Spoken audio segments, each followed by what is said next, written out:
बिस्मिल्लाहिर्रहमानिर्रहीम अस्सलामुअलैकुम रहमतुल्लाह। मुल्क के अंदर जो हालात बनते जा रहे हैं, कभी पीटीआई के ऊपर पाबंदी लगाने की बात, इमरान खान के ऊपर आर्टिकल 6 की बातें, सुप्रीम कोर्ट का फैसला मानने से इनकार और मुल्क के अंदर इदारों के टकराव की एक बड़ी खौफनाक सूरत हाल पैदा हो चुकी है, बड़ी खौफनाक। और ये इदारों के टकराव की जो सूरत हाल बनती है, ये ऐसी नहीं बनती। जब आप आवाम का मैंडेट नहीं मानते, आवाम के मैंडेट के ऊपर डाका मारते हैं, चोरी करते हैं, दूसरे का चोरी शुदा जो मैंडेट है उसके ऊपर आप मंडी डाल के बैठ जाते हैं, कब्ज़ा कर लेते हैं, तो फिर इदारों के दरमियान टकराव की सूरत हाल पैदा होती है। और ये जो इदारों के दरमियान टकराव है, ये अब दिन ब दिन बढ़ता जा रहा है। और जब भी इस तरह का टकराव होगा तो मुल्क के अंदर फिर या तो एमरजेंसी लगेगी या फिर मार्शल लॉ लगेगा। तो अब दोबारा से मुल्क के अंदर ऐसी बातें शुरू हो गई हैं और इस्टेब्लिशमेंट ने इस बात के ऊपर गौर व फिक्र शुरू कर दिया है कि अब क्या किया जाए। ये जो मसाइल पैदा हो चुके हैं, ये जो हालात बन चुके हैं, इसमें अब एमरजेंसी या मार्शल लॉ की सिचुएशन ही बचती है। देखिए उसकी रीज़न है, उसकी वजूहात हैं। उसकी जो वजूहात हैं वो ये हैं कि सबसे पहले शहबाज शरीफ को जो हाइब्रिड निज़ाम के तहत लाया गया, इंस्टॉल किया गया, मकसद तो ये था कि शहबाज शरीफ को ला के तो पाकिस्तान के अंदर सूरत हाल के अंदर बेहतरी आ जाएगी।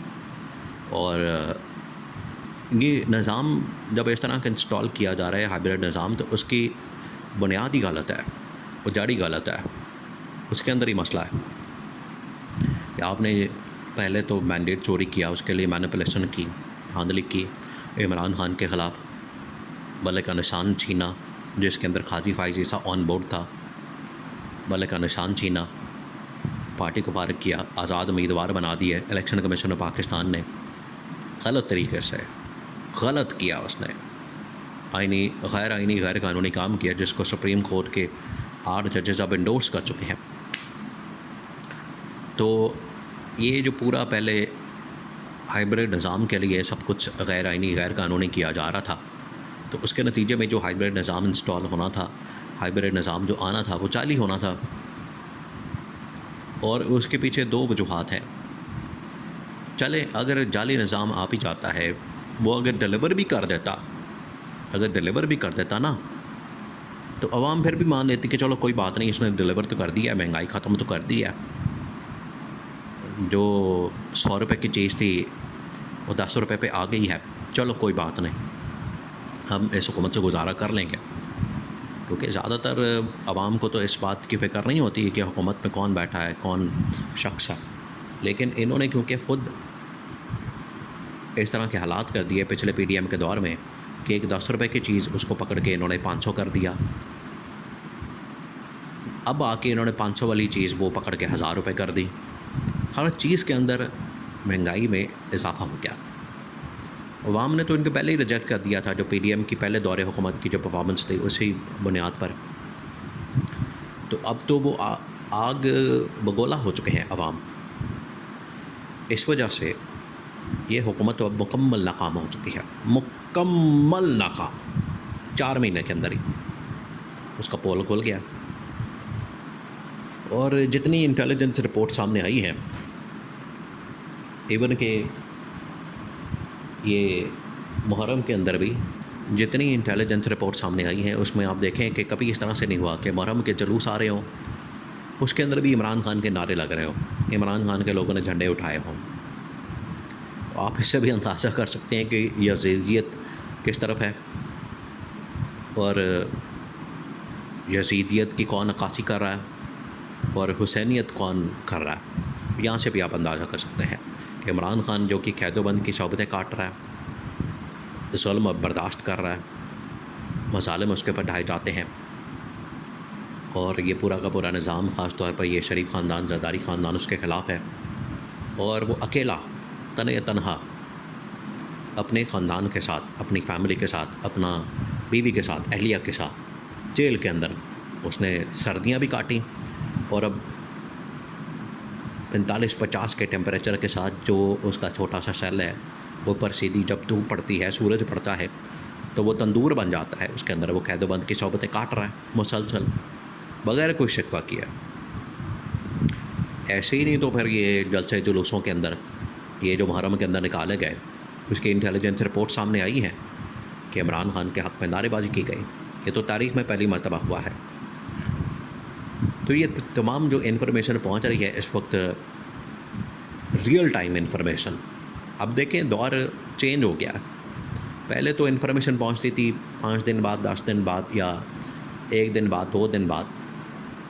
आज से 20 साल पहले चलें 1-2 दिन लग जाते थे।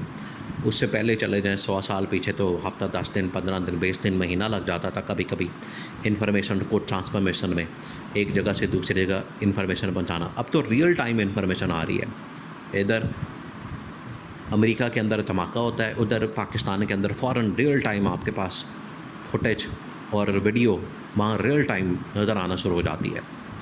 अब जिस तरह से ओमान के अंदर, मस्कत के अंदर धमाका हुआ है, वहाँ फायरिंग हुई है मस्जिद में, इमाम बारगाह में, तो रियल टाइम यहाँ पाकिस्तान के अंदर लोगों ने देखा कि वहाँ पर क्या हो रहा है। और अब इंटेलिजेंस रिपोर्ट्स के बाद ये साबित हो गया है कि तमाम की तमाम चीज़ें इमरान खान के हक़ में जा रही हैं। अवाम भी इमरान खान के साथ है, पब्लिक भी साथ है, इदारे भी साथ हैं, सुप्रीम कोर्ट के अंदर जजेस भी बैठे साथ हैं, इस्टेब्लिशमेंट के अंदर मिलिट्री कमान के लोग बहुत सारे वो इमरान खान के साथ हैं, इवन के पॉलिटिकल पार्टीज़ बहुत सारी इमरान खान के साथ अंदर से। ये ऊपर से शरीफ ख़ानदान, जरदारी ख़ानदान सिर्फ़ और सिर्फ जो मुल्क के अंदर डिक्टेटरशिप, अपनी बादशाहत, अपनी हुकूमत, अपनी मलकियत चाहता है, वो सिर्फ इमरान खान के मुखालिफ हैं। अदरवाइज़ उनके अंदर, पार्टी के अंदर भी लोग मौजूद हैं जो जमहूरी पसंद हैं, जमहूरियत के हामी हैं, जमहूरी सोच रखने वाले लोग हैं। वो भी नहीं इस तरह के इक़दाम की हिमायत कर रहे।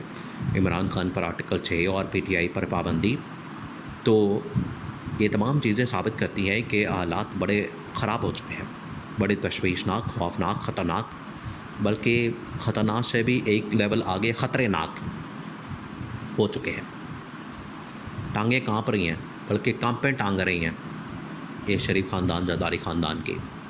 इनको पता है कि इस्टेब्लिशमेंट ने इसके ऊपर गौर व फिक्र शुरू कर दिया कि अगर ये हालात ठीक ना हुए फिर सबकी छुट्टी करा देनी है, ये शरीफ ख़ानदान, जरदारी ख़ानदान की भी बीच में, क्योंकि इमरान खान तो अंदर बैठा हुआ है, उसको तो नहीं पकड़ के जेल में डाल सकते, इनको डाला जा सकता है, लेकिन इमरजेंसी और मार्शल लॉ वगैरह से आप मुल्क का भला नहीं करेंगे, मुल्क की खैर खाई नहीं करेंगे, उल्टा इसकी वजह से जो इंस्टेबिलिटी है उसके अंदर इजाफा करेंगे। तो ये भी करके देख लें, अपने पिछले 3 साल के अंदर तो इतना कुछ कर लिया, रजीम चेंज ऑपरेशन से लेकर ये हालात हो गए हैं, तो ये भी करके देख लें, आपको पता लग जाएगा कि आवाम का मूड क्या और इदारों का मूड क्या, हालात क्या है।